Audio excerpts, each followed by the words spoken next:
pada rekan-rekan yang ada di ruangan ini. Nama saya Alexander Lukman, saya Territory Account Manager dari Amazon Web Services Indonesia. Tapi sebelum kita langsung ngomongin apa sih Amazon Web Services Indonesia, mungkin kita sharing dulu hari ini tuh apa sih yang kita mau bahas, right? Oke. Jadi untuk hari ini ada a few things nih yang kita akan lihat. Pertama itu kita lihat benar dari sisi digital transformation di financial industry, what's going on, dan actually role-nya cloud computing itu apa sih. Pertama-tama pastinya saya ingin mengucapkan terima kasih dulu kepada Pak Guntur, Pak Johnson, manajemen dari At-Ins udah mau bekerja sama dengan AWS juga. We feel very honored dan akhirnya bisa ngobrol sama rekan-rekan sekalian di ruangan ini. Mungkin untuk pertama kita actually cek dulu apa sih yang kita ngertiin soal digital economy landscape di Indonesia hari ini. Tadi Pak Johnson udah pointed out correctly ya, intinya by 2025 it is expected bahwa digital economy di Indonesia will grow to 146 billion.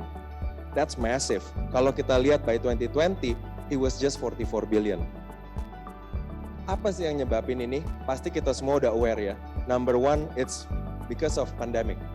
People are moving there. Tapi kita di AWS, kita mau coba understand, kalau waktu itu orang actually ngelakuin transaksi online, if they move to digital, do they actually stay? One of the findings yang kita ketemuin, 79% of the population umur 16 sampai 64 actually did an online transaction during this time. 92%, 92% actually remain and stay and do it. Saya mungkin kasih contoh, kita senyebutnya mereka ini yang actually ngelakuin digital transaction itu the customer of tomorrow, right? One example yang ekstrim itu actually mama saya sendiri. Mama saya, oh I love her, tapi dia benar-benar sampai hari ini nggak bisa nyalain laptop, right? What happened was waktu pandemi, apa sih yang kejadian? Jadi ada keponakan saya itu pengen beli martabak, tapi nggak ada yang bisa keluar, right? Jadi gimana nih, tapi mama saya kayak sayang banget, kesian nih pengen beli martabak gitu. Akhirnya dia nge-download aplikasi buat pesan makanan. Dia coba sendiri, nih gimana nih caranya, dia coba-coba. Akhirnya berhasil tuh, kepesen tuh martabak gitu.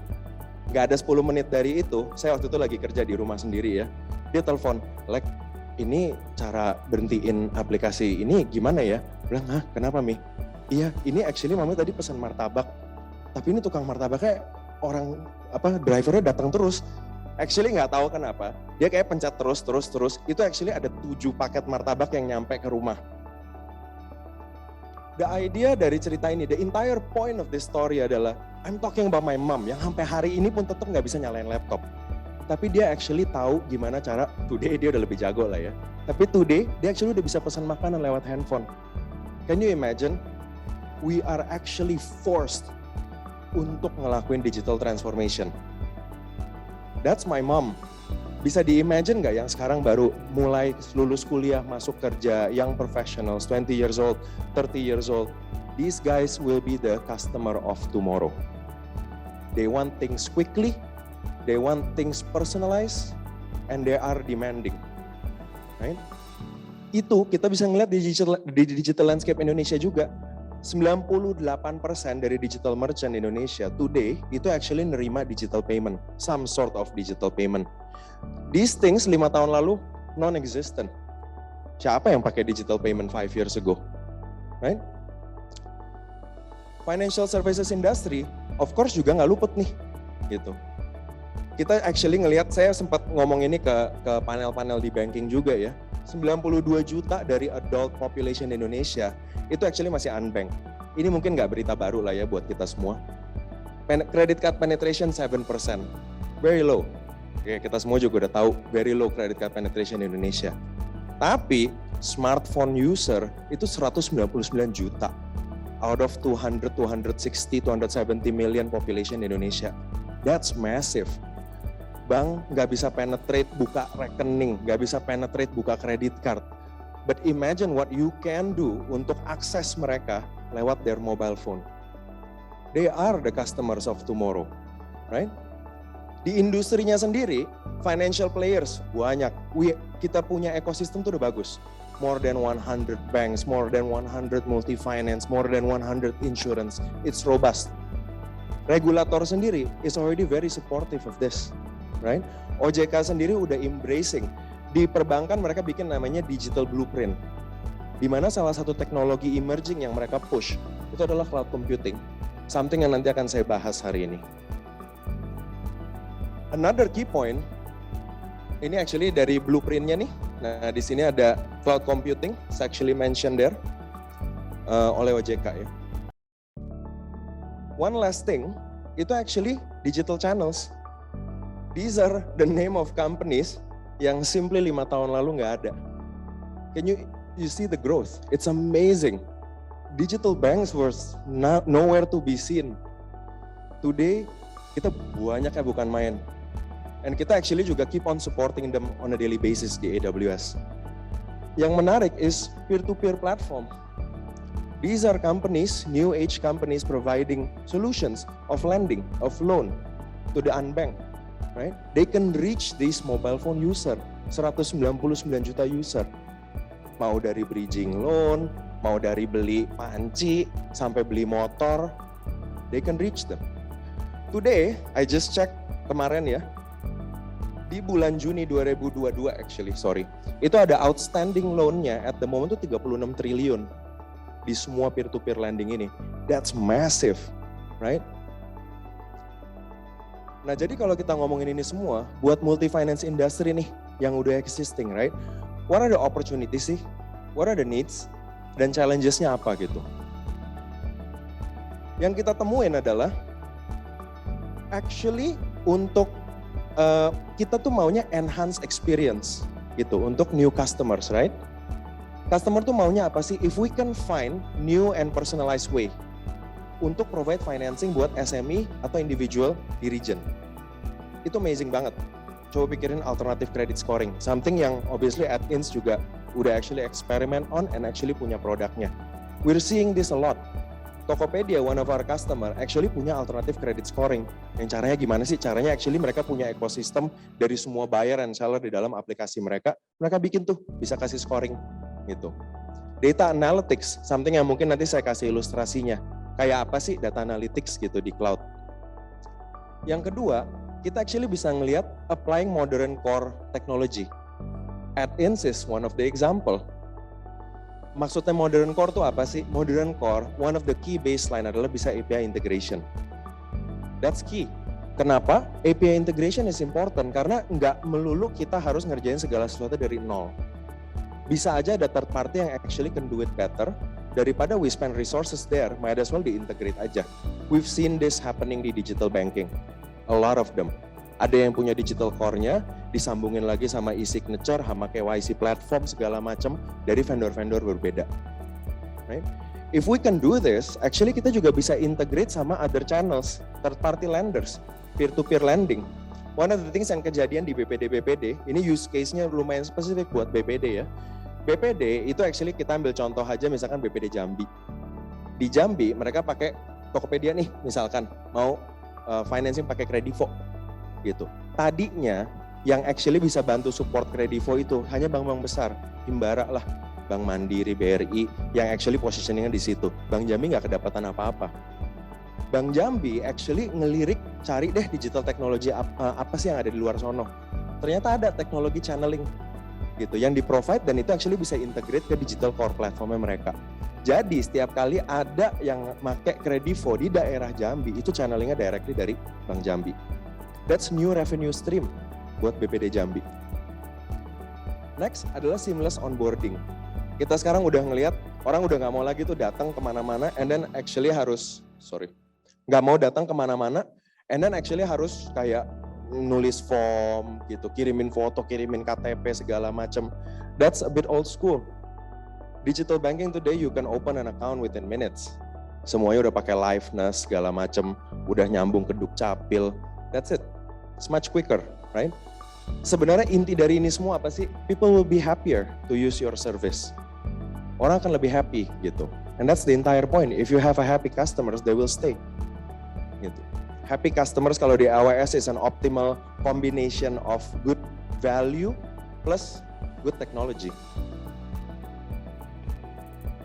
Jadi kalau kita lihat opportunity-nya, what are the needs nih buat kita actually bisa nyampe nih gitu untuk ngedapetin opportunity itu. Yang pertama pastinya kita mesti ngeliat infrastructure dari sisi teknologinya sendiri yang flexible and secure, yang actually allow API integration juga, dan juga readiness buat ngobrol sama third party ecosystem. Yang kedua, kita juga pasti mau mikirin sesuatu yang bisa ngasih lower operational cost at scale. Scale apa? Nanti saya jelasin juga. Dan yang paling penting itu actually recruiting. Talents are difficult nowadays, but if you can find good people, they can help your company innovate. Right? Jadi kalau bisa nemuin ini semua, you will be competitive for the customers of tomorrow. So tadi yang dibahas, that kind of infrastructure, that kind of lower operational cost, itu di mana cloud computing actually comes in, right? Nggak ada yang bisa jelasin, mungkin the most simplest sentence untuk jelasin cloud computing adalah on-demand IT resources through the internet with pay as you go. Apa sih maksudnya? On-demand. On-demand artinya mau kapanpun dinyalain atau dimatiin bisa. Today, dengan apa yang kejadian all over the world ya, untuk beli hardware, beli server nih, yang tadinya tuh beberapa minggu sampai beberapa bulan, we've heard from our customers, itu sekarang bisa 6 bulan, 10 bulan baru sampai. Kalau punya ide sekarang, itu baru bisa dicobain 10 bulan dari sekarang. It's too long, right? On demand means you can actually just nyalain aja, gitu. Butuh server nyala, itu within minutes dia actually up, right? Inovasinya nggak keganggu sama waktu, okay? Through internet, meaning semuanya bisa diakses lewat platform, lewat internet. You have an internet connection, you're good. Dengan pay as you go model, maksudnya apa? Bayar sesuai apa yang digunakan. Nggak ada lagi capex-capexan, nggak perlu kayak bayar dulu MM-an di depan. Kalau butuhnya cuma 4 vCPU, kecil gitu ya. Kalau zaman sekarang, itu actually mesti mikirin hardware-nya tuh kayak, 5 tahun ke depan kita mesti beli hardware segini gede. Padahal butuhnya mungkin cuma 4. Tapi akhirnya belinya yang 32 deh. Buang-buang uang kan. Di cloud, kalau butuhnya 4, nyalainnya 4 aja. Nanti kalau bisnisnya growing, digedein aja. That's it. Salah satu cara paling gampang untuk jelasin yang tadi saya jelasin, on-demand IT resources through internet with pay-as-you-go pricing, itu adalah benefitnya dengan lihat dari chart ini. Di sini ada garis biru nih, yang horizontal. Garis horizontal biru ini, kita sebutnya itu classic capacity, ini hardware nih. Jadi di planning 5 tahun ke depan, makanya dia flat. Right? Nah, yang warna merah itu adalah real capacity. Jadi kalau misalkan dari kiri ke kanan sini itu 5 tahun ya, udah beli nih hardware-nya. Nah, ini actual capacity-nya nih, penggunaannya. Tahun 1, tahun 2, tahun 3, all good. Tiba-tiba bisnisnya growing, mentok, nggak cukup. What happen kalau di sini? Ya mau nggak mau harus beli lagi kan. Akhirnya beli lagi nih, vertikal ke atas. Jalanin lagi tahun 1, tahun 2, tahun 3, mentok lagi. And so on, and so on, and so on. What happen sih pada saat mentok? Pada saat mentok ada 2 things. Nomor 1, user pasti teriak. Everything is slow. Right? Yang kedua, actually gara-gara tadi provisinya kegedean, butuhnya 4, nyalainnya belinya yang 32. Over capacity. This green area is money. Is opportunity cost that you could have spent elsewhere. Gitu. Cloud actually allows you to use apa yang dibutuhin aja. Kalau lagi butuh naik-naik, kalau butuh turun-turun, dan kita ngikutin. Pay for what you use, the first benefit. Yang kedua, nggak ada lagi capex investment, everything bayarnya bisa bulanan sesuai dengan kegunaan. Auto scaling untuk new capacity. Apa sih auto scaling? Simply said, ini adalah pre-konfigurasi untuk server, untuk traffic tertentu. Contoh, kalau misalnya kita bayangin satu server gitu ya, terus kita bilang, oke, setiap kali server ini kena 70% nih trafficnya, ini udah mulai mau penuh nih, dia otomatis beranak tambah 1. 70% lagi tambah 1, 70% lagi tambah 1. Kenapa sih ini penting? Karena di handphone Bapak Ibu semua, itu isinya, aplikasinya, dalamnya most likely ada auto scaling. Contoh Tokopedia. Pernah kebayang nggak Tokopedia kalau lagi Harbolnas, kenapa nggak pernah down? Itu isinya auto scaling. Gitu. Right? Pernah kepikiran nggak, kalau misalkan nggak ada teknologi auto scaling, itu misalkan sehari-hari Tokopedia misalkan ada 100.000 user gitu, tiba-tiba Harbolnas jadi 10 juta, itu dia pakai traditional server pasti jebol. Dengan auto scaling dia actually bisa nampung tuh selama 8 jam. Habis itu udah selesai, udah dia turun lagi, balik lagi ke server semula. These things, kalau misalkan bayangin aplikasinya ke multi finance gimana sih? If you have promos, if you have things yang out of the blue, yang kita nggak pernah tahu, tiba-tiba orang tiba-tiba loncat gitu lonjakannya. Mau akhir bulan, mau reporting, atau ada claim, atau ada mau new loans yang baru yang kita nggak bisa tebak. Daripada kita mesti beli server banyak, gede-gede, kecil aja, tapi dibikin auto scaling. So your investment is way minimum, right? Buat teman-teman IT infra di dalam perusahaan Bapak Ibu, no more complexity. Udah nggak perlu tuh sekarang nyiapin taruh server lagi, terus kalau kenapa-kenapa ada yang datang benerin. Itu semua udah di take care sama perusahaan cloud computingnya tersebut. I hope it's clear on the base of cloud computingnya sendiri. Nah, saya jadi sekarang udah give a little bit of background, role-nya cloud computingnya di mana, where the industry is. Izinkan saya mau kenalin sedikit soal Amazon Web Services. Siapa sih kita ini gitu ya? AWS itu actually is the first public cloud computing company in the world. Kita didiriin di tahun 2006, 16 years running. Kita actually sekarang udah cover lebih dari 245 negara sama teritori. So we've been around for quite some time and we've been supporting millions of active customer. Kita adalah subsidiary-nya dari Amazon, itu adalah retail di Amerika, punyanya Jeff Bezos. Dan kita itu actually focus on two things. Yang pertama is customer and we work backwards dari kebutuhannya customer. Kita nggak akan datang ke Bapak Ibu dan bilang, Pak, ini kita punya 200 service bagus semua, pakai deh. Makes no sense. We're all about long term and partnership, right? Bapak butuhnya apa? Migrasi dulu, modernisasi, data analytics, sesuai your journey. Kita nggak bisa paksain your business punya journey. That's not our call, that's your call.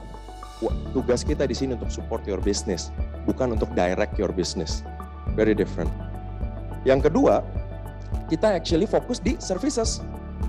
We're a technology company. Kita harus make sure kita inovasi terus nih, bikin teknologi yang memang dibutuhkan oleh customer kami. Most of our services itu actually dibikin karena kita dengar customer butuhnya apa. Contoh, data warehouse. You don't need to know what data warehouse is. But intinya adalah dulu tuh data warehouse tuh mahal. Banyak license lah apa segala macam. Mereka bilang tuh ke AWS, gila ya mahalnya gini. Actually kita bikin akhirnya Redshift namanya. Data warehouse-nya AWS. Nggak ada license-nya. Bayarnya pay-as-you-go. That's one of the story kita actually push on services. Jadi dengan dua hal tersebut, fokus ke customer dan fokus sama teknologinya, kita dapat jutaan customer nih. Seiring berjalannya waktu, jutaan customer AWS itu bikin AWS-nya lebih efisien juga. Setiap kali kita dapat efisiensinya kita pass down, balik ke customer. Dari 2006 sampai sekarang kita udah turunin harga ya. Lebih dari 100 kali. Kita satu-satunya cloud yang nggak pernah naikin harga. All of our new technology, generasi terbaru kita, nggak perlu diingat ya, tapi misalkan instance C5 yang baru keluar nih, C6, pilihannya tuh cuma ada dua, either harganya turun atau harganya sama. We don't raise prices. Kenapa? AWS is already profitable. Dan kita lihat this model is working. Why do we need to change it? We love our customer. Right? Dengan kita fokus kayak gitu, as per Juni 2021 dan number 2022 kebetulan belum keluar, kita hold 40% market share globally, right? The next 4 cloud provider kalau di jumlah juga belum di situ. Dan dari Gartner sendiri kita actually di-appoint as leader in cloud infrastructure. Tapi pasti banyak Bapak Ibu sekalian yang bilang, ya this is marketing, right? Jadi bedanya sama yang lain di mana gitu. Perbedaan pertama kita itu di infrastructure actually, right? Kita actually punya data center di Indonesia. Dan itu udah launch di Desember 2021 kemarin. Itu owned dan managed by AWS. Kita actually investasi di negara ini. We love Indonesia, right? Kita satu-satunya dari semua public cloud yang ada tuh yang actually invest dan bangun sendiri dan manage sendiri, right? Kita nggak bikin cuma satu, kita bikin 3. Okay? Konstruknya AWS itu namanya region sama availability zone. Region itu lokasi geografis, very simple. Region Jakarta, region Singapura, region Sydney, region Hong Kong. Di dalam setiap region kita punya komplek data center yang namanya availability zone atau AZ. Komplek ya, jadi di dalam satu AZ itu ada beberapa gedung data center. Di Indonesia kita punya 3 AZ berbeda kota. Sesuai dengan aturan yang ada dari OJK juga actually. Right? Jadi buat apa sih kita bikin kayak 3 begitu? Of course nomor 1 kalau misalkan ada disaster, salah satunya hilang, masih ada 2. and it can still support your business. Beda kota pula, gitu. Dengan 3 ini pun kita bisa bikin yang namanya high availability deployment. Bahasa sekarangnya itu disaster recovery lah. Tapi di AWS sudah no longer, kita nggak ada term disaster recovery. Financial services is one of those industry yang actually butuh disaster recovery. Sekarang teman-teman punya 10 server, harus bikin lagi DR 10 server lagi, right? Di cloud nggak kayak gitu. Di AWS bisa utilize 2 AZ kita. Misalkan 10 server tadi, 5 ditaruh di AZ1, 5 ditaruh di AZ2, tengahnya pasangin load balancer. Apa sih load balancer? Polisi lalu lintas lah. Jadi kalau ada traffic gitu ya, oh ini ke kanan, oh ini ke kiri, oh ini ke kanan, oh ini ke kiri. Kalau misalkan salah satunya kenapa-kenapa, down, dia otomatis langsung kayak, oh lagi rusak nih, gua kasih ke kanan deh trafficnya. Dan tadi tinggal ditambahin yang auto scaling, otomatis dia nambah sendiri. Can you imagine? Your investment is cut in half and you have better availability. Okay? So this is very different. Dan apa sih yang teman-teman dapetin kalau kayak gitu? Itu SLA-nya AWS dan ini actually kita publish ya. Itu kalau bikin multi AZ seperti itu SLA-nya 99,99% chances of down-nya. Terus kalau dibilang, ya Pak semua juga yang Indonesia klaimnya seperti ini, jadi bedanya apa dong dengan infra yang lain gitu ya. Yang bikin kita beda banget is actually karena kita manage sendiri. Dan kita make sure teknologi yang dipakai di Indonesia itu sesuai sama teknologi yang ada everywhere else di regionnya AWS. This is a big key point, right? Ini adalah fraction of published downtime by cloud service provider. Ini tahun 2021 nih. AWS itu down 1001 jam across services across the globe. The second largest cloud provider in the world itu 1700. Mungkin kelihatannya yang orange sama yang biru kayak tipis ya, but that's already 70% more. Yang nomor 3, nomor 4 saya udah, we don't need to talk about it, right? Karena siapa yang mau jantungnya mati 9 kali gitu, right? Intinya adalah, itu yang bikin kita beda. Bayangin nggak, kalau misalkan kita mau sebenarnya data center kita kayak gini, tapi di negara yang kita operate, kita titip di gudangnya orang, ya kan kita nggak tahu teknologinya kayak apa, we don't know. Tapi di AWS itu kenapa kita invest, karena kita ngerti Indonesia itu penting, Bapak Ibu sekalian itu penting. We do not compromise with customer. Kalau misalkan kita mau buka dari dulu, co-location seperti yang lain, we can, but we choose not to. We take our time making sure you get what you deserve. Oke? Okay? Berikutnya, dari sisi security, pasti banyak yang nanya, oh security-nya gimana, aman nggak gitu. Dari AWS sendiri, kita actually ngerti kalau saya bilang aman, pasti Bapak Ibu nggak ada yang percaya lah, nggak ada yang kenal saya juga kan. Makanya AWS actually ngambil certification sama compliances. Dan ini actually di audit regularly sama third party. Ini semua available online, bisa langsung dibuka. Dan itu actually dokumennya di-update. Kalau misalkan Mei 2022, ya Mei 2022, di-update terus. Right? Jadi globally, kita punya lebih dari 90 plus major certification. Ini ada di paling kiri beberapa, ISO 9001, 27001, 27018, PCI DSS, we're compliant, right? All over the world when we operate, kalau diminta sama regulator untuk ambil, kita pasti ambil. Kita punya public policy function. Kita actually udah operate di lebih dari 245 negara sama teritori. This is not the first country we operate in. Kita actually dari pertama kali buka data center, kita udah ngobrol sama BI, OJK, Kominfo, actually Kominfo sekarang customer AWS juga. Okay? And we actually make sure mereka ngerti gitu, kita mau ngapain di sini. Jadi nggak usah worry, we have good relations with regulators. If you have question regarding POJK yang ini, POJK 4 most likely your question will be, itu we can help and support. Audit we can help and support. Right? Nah mungkin Bapak Ibu nanya kalau ya cuma dikasih lihat gini doang, saya nggak tahu ini aman atau enggak. Jadi saya kasih contoh, karena semua customer yang saya ketemu, Pak data saya aman. Data saya penting banget, data saya takut banget. Semua pasti ngomongnya gitu, right? Mau dari segala lini industri. Jadi biasa saya kasih contoh dari United States, itu ada CGIS tuh, CGIS. Itu actually diminta sama kita punya customer. Itu namanya FBI customer-nya. FBI itu actually nge-proses counter intelligence teroris datanya di atas AWS. It's been going on for more than 5 years. I understand your data is important, but kalau FBI aja percaya taruh di atas AWS, I think you should too. It makes sense, right? Customer biasa nanya lagi, mungkin yang buat FBI beda kali Pak servisnya. No, kita di sini untuk democratize IT. Semua orang punya credit card, bisa buka account AWS dan bisa mulai creating on top of AWS. So it's the same technology with the same pricing structure. Yang terakhir yang bikin kita beda, pastinya itu dari servicesnya. Banyak customer yang bilang, Pak, cloud kan sama aja gitu. It's not, right? Kita tuh bukan sekedar compute sama storage. We can do so many things on top of AWS. Di Indonesia sekarang conversation-nya masih di situ, migrasi, right? Actually ini yang di sini nih kotaknya nih, cuman segini nih. This is where Indonesia is right now, right? Tapi sebenarnya kalau misalkan core services-nya udah masuk ke dalam cloud, you can do so many things. Data analytics, machine learning, IoT for manufacturing, DevOps model. Dan kita actually punya marketplace itu kayak Tokopedia-nya AWS lah ya. Itu actually di dalamnya tuh ada third party vendor kita. SUSE Linux lah, F5 lah, Fortinet. Jadi kalau teman-teman udah biasa pakai, Pak gue udah biasa nih pakai security-nya yang ini, boleh nggak sih? Boleh. Because for us customer first. Kalau solusinya AWS, end to end, nggak harus semua servisnya AWS. Whatever makes sense for your business. Selama dia bisa integrated and it can work properly, go ahead, we'll support. Mungkin saya kasih lihat aja, ini a bit of an ideation gitu, right? Apa sih kalau ngomongin data analytics gitu kan, sebenarnya apa sih itu, right? It's as simple as this, right? Kita di sebelah sini kita lihat ada core system nih, yang teman-teman pakai, contohnya kayak add-ins gitu ya.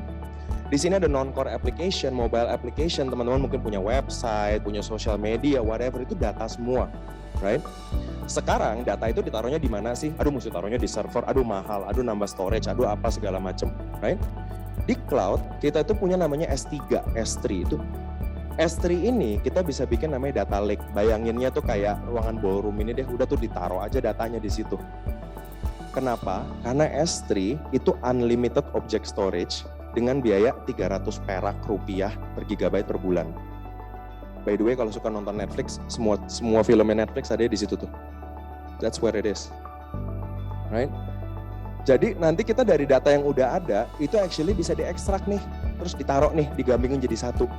Nggak perlu dipikirin itu data mau diapain dulu, structured, unstructured, taruh aja dulu. It's cheap, right? Dari situ bisa dianalisa, dari situ bisa ditempelin machine learning. Once udah di package, bisa divisualisasi atau bisa diintegrasiin ke aplikasi. Supaya nggak pusing. Saya kasih contoh aja salah satu customer kita yang baru selesai ngerjain data analytics-nya, itu Optik Melawai. Mungkin teman-teman tahu ya, Optik Melawai toko kacamata. Mereka punya 300 toko lebih di Indonesia. Right? Mereka mau ngapain sih? Waktu itu mereka datang ke AWS bilang, Pak, saya mau ngerti dong customer saya siapa? Customer segmentation. Pak, kalau saya udah ngerti customer saya siapa, saya mau dong product differentiation atau personalisasi lah. Right? Dari situ mereka bilang kalau udah ngerti personalisasi, saya mau inventory management dong. Saya mau lihat toko mana yang actually produknya jalannya di mana. Setelah mereka ngelakuin data analytics di AWS, lucu banget sih. Actually hasilnya tuh is amazing. Contoh customer segmentation. Mereka tadi nggak sadar loh. Setiap tahunnya itu ada a pool of people yang kalau ulang tahun beli kacamata hitam. Random banget sih. But actually mereka jadi tahu tuh ada customer segmentation itu specifically. Right? Dan mereka akhirnya bisa ngeliat berapa banyak orang yang kalau setiap Desember tuh beli kacamata. Kenapa? Ngabisin asuransi.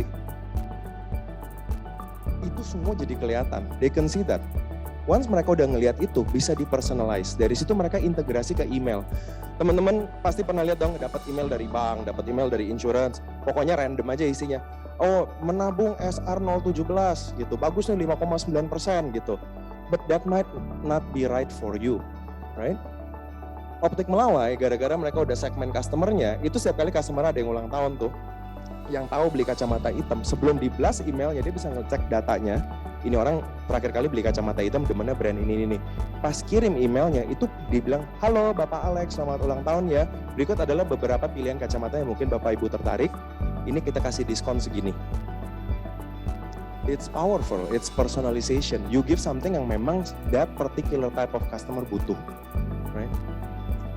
I'm sure cerita ini biasa saya sampaikan karena it's easy to digest. It makes sense, right? And they are the customer of tomorrow. Jadi untuk penutup juga, Ini saya juga mau share, ini beberapa company yang actually udah jadi customer kita globally di Indonesia. Ini adalah beberapa reference customer yang actually udah pakai AWS di Indonesia. Sebagai info aja, kemarin AWS baru ngejalanin AWS Cloud Day. It's actually the largest IT event in the country. Kita dihadirin lebih dari 3.000 orang. Menko Airlangga opening for the session. Kita punya CTO-nya Tokopedia was speaking, CTO-nya dari Trakindo was speaking, CTO-nya Bank Commonwealth was speaking, CTO-nya Telkomsel was speaking, and yes, they are our customers. Kenapa saya cerita beberapa nama itu? Karena saya mau share bahwa bisa dilihat dari sini, everybody is making the move. It's not just retail, it's not just financial services, it's everyone. It is today, it is here, and kita juga very excited to support At-ins dan juga support teman-teman apabila dibutuhkan juga. Ini beberapa customer kami yang ERP. Ini hanya untuk kasih lihat aja bahwa look, ERP itu jantung semua perusahaan gitu, right? Ini adalah perusahaan-perusahaan yang udah naruh jantungnya di kita. Most of them are SAP, right? Trakindo, ratusan VM, beda-beda SAP-nya, Optik Melawai itu actually ngedevelop SAP-nya di atas AWS. Vivare migrasi, Mitra Keluarga itu actually SAP Healthcare Module. They trust us to run their ERP and we are very proud to be their partner too. We look forward untuk bisa support Bapak Ibu sekalian. Semoga presentasi saya actually clear. Kalau misalkan ada pertanyaan setelah ini, we do have a booth di belakang. We'll be very happy untuk kita ngobrol dan berteman. Terima kasih banyak.